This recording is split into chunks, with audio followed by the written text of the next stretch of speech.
So we are in Pelham, New York now, and I'm going to be meeting with Susan Moody, the Deputy Mayor of Pelham, as well as the co-founder of the Friends of the Highbrook Highline Association, and we're going to be seeing what they're doing with the project. They're going to be restoring the bridge, and we're going to find out some history about it and what their plans are.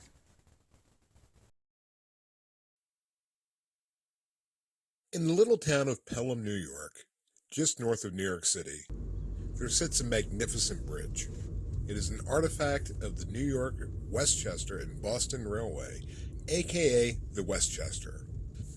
The railway began construction in 1909 and started service on May 29th, 1912, and it ran for about 25 years until December 31st, 1937, when it went bankrupt. There are very few physical remnants left of this fantastic $1 million a mile venture driven by the one and only J.P. Morgan.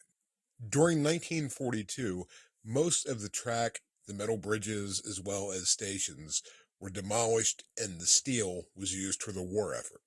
But Highbrook Bridge did survive. It managed to beat the odds of history. It's still here with us. With its overgrown wing walls and its sprawling facade, one wonders what future does it have. I'm Susan Moody. I'm the Deputy Mayor of the Village of Pelham, and I'm also one of the co-founders of the Friends of Highbrook Highline. We're here today at the bridge span.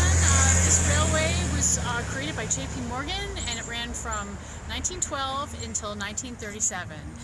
And through the efforts of neighbors, we've been able to get this bridge listed on the National Register of Historic Places as well as the State Register. We share an architect with Grand Central. Alfred Fellheimer designed this arch, and you'll see another arch reminiscent of it at Grand Central. We're very excited to be looking at this as a linear park, a suburban highline for Pelham. This is our little makeshift sign until we get our real one. Roger Wines painted that. He's our historian. Very cool. But that's sort of the green car that is the type of car. It's got a name to it, I forgot. Well, this whole service is all electric. Yes. Correct? Yeah. Yes. So this is the old right-of-way coming through Pelham, and we're going to be coming down to the bridge section in a moment here. See, this is really backfilled in, I guess.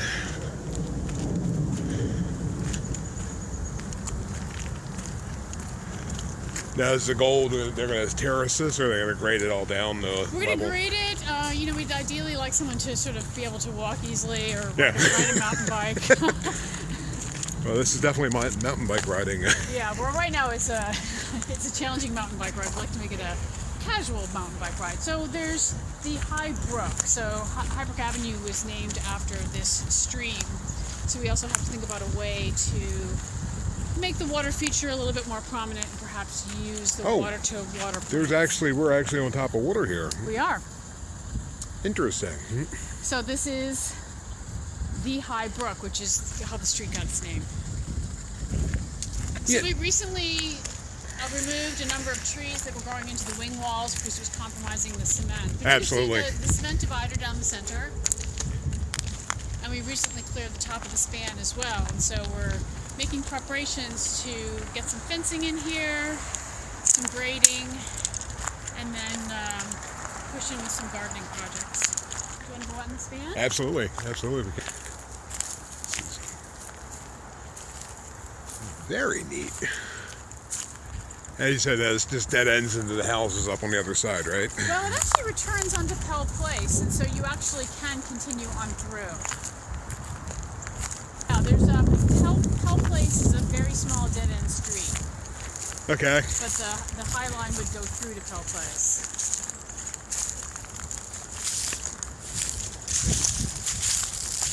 Now we are looking towards the current Pelham train station with the Metro North off of the bridge.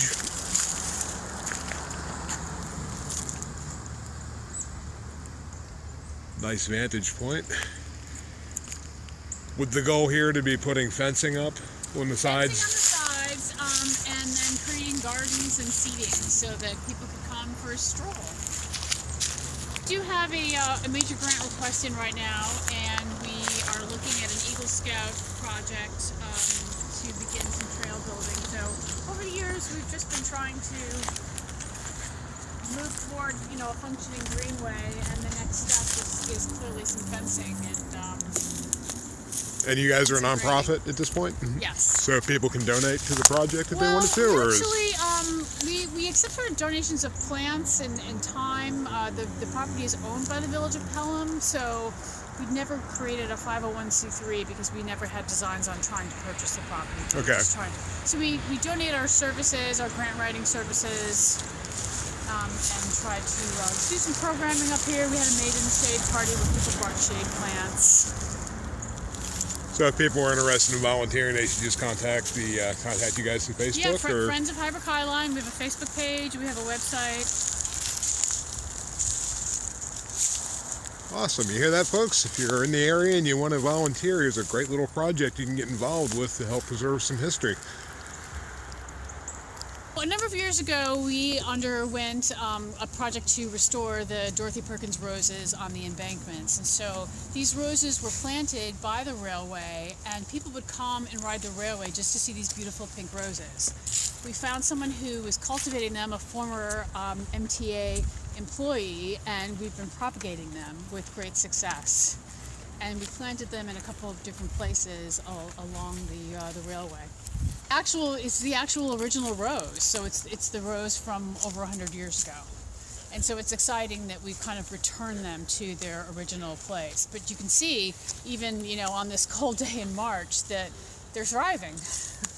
Now, how is that for preserving history? Look at this. That is very cool. That is very cool. We were just discussing how this open area here will now and forever be open area. There won't be jungle gyms or soccer fields. This will just be an open place for kids to come and play, and for people to have a game of catch or something like that, and let the community actually have just nice open space without any pretenses put on it.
So I'd like to thank Susan for her time this afternoon and the Friends of Highbrook Highline. I wish you the best of luck with the project. It's going to be great to seeing that piece of history preserved.